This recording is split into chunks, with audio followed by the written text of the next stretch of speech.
जो ये प्लान बनाकर बैठे हुए हैं कि एक्सटेंशन वाला मामला होगा तो वो कान खोल के सुन ले। ना तो हम एक्सटेंशन होने देंगे। जो मुल्क है वो कानून के मुताबिक चलेगा, वो आइन के मुताबिक चलेगा। ये नहीं हो सकता कि किसी शख्स की मंशा के मुताबिक चले। ये नहीं हो सकता कि कोई एक आदमी जो है वो मुल्क को चलाए। मुल्क चलेगा तो कानून के मुताबिक चलेगा, आइन के मुताबिक चलेगा। इस वक्त आइन के ऊपर हमलावर जो हुए हैं उनके खिलाफ आर्टिकल 6 लगना चाहिए। जिन्होंने आइन तोड़ा है, जिन्होंने इलेक्शन मुकर्रर वक्त के ऊपर नहीं कराए, जिन्होंने सुप्रीम कोर्ट के ऊपर हमला किया, जिन्होंने रेड जोन हमले किए, जिन्होंने पाकिस्तान फौज को मुंबई हमलों के अंदर इन्वॉल्व होने का कहा, उनके ऊपर आर्टिकल 6 लगना चाहिए। जंग जो है ये जारी रहेगी जब तक इस जिस्म के अंदर जान है, जब तक इस जिस्म के अंदर खून का कतरा है। ये खून के आखिरी कतरे तक ये जंग जारी रहेगी। और काजी फाइज़ साहब को भी जाना होगा, क्योंकि जो जज इंसाफ की कुर्सी के ऊपर बैठ कर इंसाफ नहीं दे सकता तो उसे घर जाना चाहिए। अस्सलाम वालेकुम, मैं हूं हसनैन, आप देख रहे हैं नया पाकिस्तान। आज जुम्मे का दिन है। आज एक दफ़ा फिर पाकिस्तान तहरीक इंसाफ के वकला बाहर निकले हैं।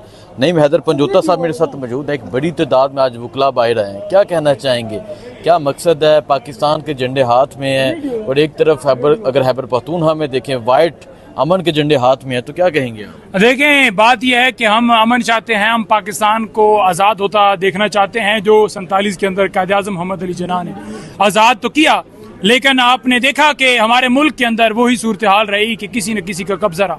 तो हम आज़ादी के लिए निकले हैं। हम जो एडहॉक जजेस सुप्रीम कोर्ट के अंदर लाए जा रहे हैं उनके खिलाफ निकले हैं, क्योंकि आइन का आर्टिकल 82 बड़ा क्लियर है। वो कहता है कि एडहॉक जजेस उस सूरत में हो सकते हैं जब कॉरम पूरा ना हो। तो यहाँ पर तो कॉरम पहले ही ऑलरेडी पूरा है। तो जब ऑलरेडी कॉरम पूरा है तो फिर सिर्फ और सिर्फ ये लाया इसलिए जा रहा था कि पाकिस्तान तरीके इंसाफ के ऊपर पाबंदी लगाने के लिए, पाकिस्तान तरीके इंसाफ के रहनुमाओं के ऊपर, खान साहब के ऊपर आर्टिकल 6 लगाने के लिए। तो ये जो इनकी साजिश थी इसको हमने नाकाम बनाना है और 2 को हमने भगाया। इंशाल्लाह ये 2 भी जाएंगे और इनके बड़े सहूलतकार भी जाएंगे।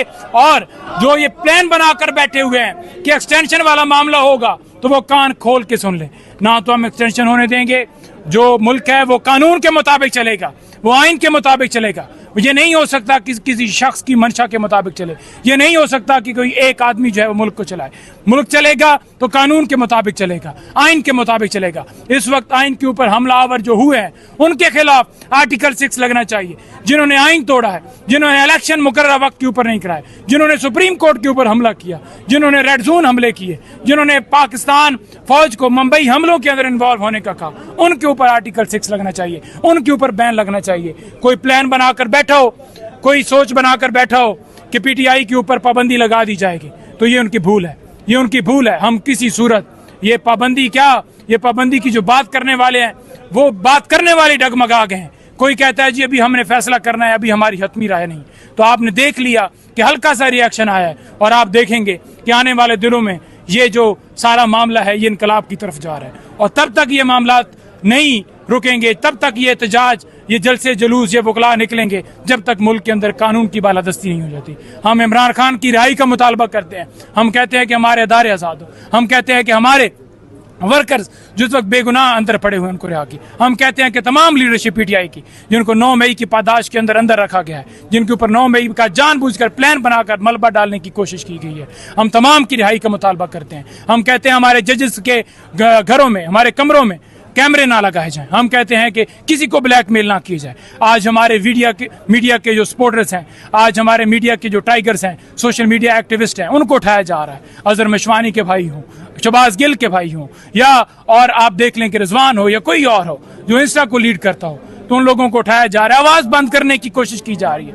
हम जो आवाज़ बंद करने का प्लान बनाकर बैठे हैं, हम उनको किसी सूरत ये प्लान उनका कामयाब नहीं होने देंगे। और इंशाअल्लाह ताला ये जंग जो है ये जारी रहेगी जब तक इस जिस्म के अंदर जान है, जब तक इस जिस्म के अंदर खून का कतरा है। ये खून के आखिरी कतरे तक ये जंग जारी रहेगी और ये जंग कभी अब थम नहीं सकती जब तक मुल्क के अंदर कानून की बालादस्ती नहीं हो जाती।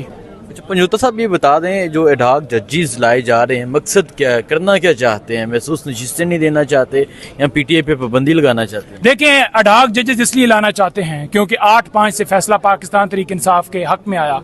वो हक में ना कह लें, वो इंसाफ के ऊपर मबनी आया।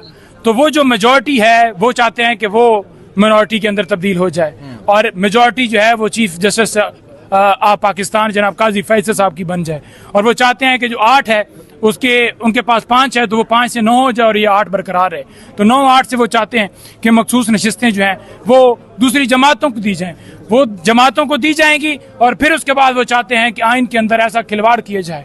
हाई कोर्ट का कोई जज यहाँ अगर इंसाफ देता है तो उसे इंसाफ वाले को उठाकर सिंध भेज दिया जाए, सिंध वाला कोई इंसाफ देता है तो उसे उठाकर बलूचिस्तान भेज दिया जाए। ऐसी आईनी तरमीम चाहते हैं, अपनी एक्सटेंशन चाहते हैं और इसके पीछे यही राज है कि एक्सटेंशन हो, ये आईनी तरमीम करें, ऐसा मुल्क के अंदर कानून, ऐसे काले कानून लेकर आए जिससे वो अपनी मर्जी के मुताबिक मुल्क चलाएं।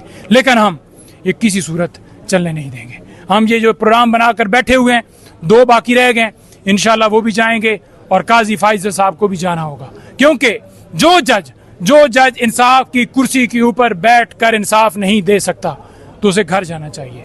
जो शख्स किसी ओहदे के ऊपर बैठकर अपनी आईनी और कानूनी जिम्मेदारी अदा नहीं कर सकता तो उसे घर जाना चाहिए। ठीक है, तो हम चाहते हैं हमारा मुल्क आजाद किया जाए। हम चाहते हैं कि हमारा मुल्क जो है वो कानून के मुताबिक ना चले, कानून के मुताबिक चले, ना कि किसी इदारे के मुताबिक चले, ना कि कोई इदारा उसको जगमाल बनाए। अच्छा, एक तरफ आप वकील बाहर निकले हैं, दूसरी तरफ खैबर पख्तूनख्वा में बन्नू में लोग निकले हैं, वहाँ हालात कशीद हैं, तीसरी तरफ आवाम बेरोजगारी से तंग है।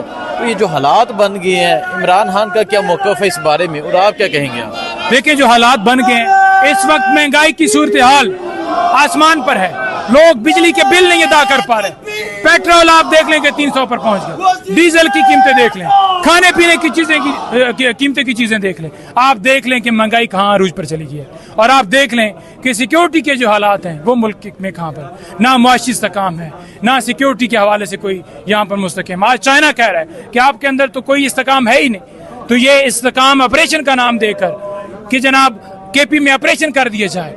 पहली बात तो यह है कि बॉर्डर्स के ऊपर जाएं, वहां पर सिक्योरिटी टाइट करें, वहां पर कोई दहशतगर्द ना आए, आप अपनी पॉलिसियां ठीक करें। अफगानिस्तान के लोगों को ठुड्डे मारकर आपने निकाला है, इमरान खान ने उनसे बात की, मफाहमत की बात की, आपने देखा कोई ड्रोन हुआ, आपने देखा कि कोई अटैक हुआ। ये चाहते हैं कि अफगानिस्तान के अंदर अटैक किए जाएं, फिर उधर से वो क्या फूल फेंकेंगे।